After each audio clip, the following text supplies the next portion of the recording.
Hey, good morning, guys. This is Brandon with Taylor's Fire and Smoke Cooking. In my bio, it says you're going to learn a lot about me, what's important to me, my faith, my family, and my cooking. You've seen my cooking, you've seen some of my family, but this is the most important thing, and that's my faith. On Mondays, I want to start doing something called You Can Make It Monday Motivation. That's what God laid on my heart.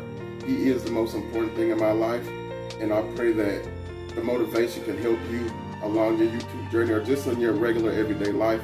But I want to read the scripture real quick, and this is Romans chapter 5, verse 3 and 4. And it says, we can rejoice too when we run into problems and trials.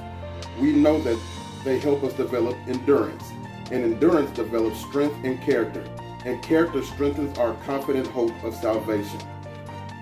And this hope will not lead us to disappointment, for we know how dearly God loves us, because he has given us the Holy Spirit to fill our hearts with love. And this is just showing you, we're gonna face trials. There are gonna be times where it seems like nothing's happening in your life, nothing's going good for you, nothing's happening good even on your YouTube channel. But these things develop endurance. Just make sure you keep on going. You can make it. It's not for naught.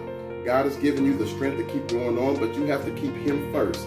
Don't put your YouTube channel above your family. Don't put your YouTube channel above God. Keep him first, and you'll see the fruits of all your hard work. You can make it, you can do it, and keep on pressing. This is Brandon from Taylor's Fire and Smoke, and this is Monday Making Motivation. See you next time.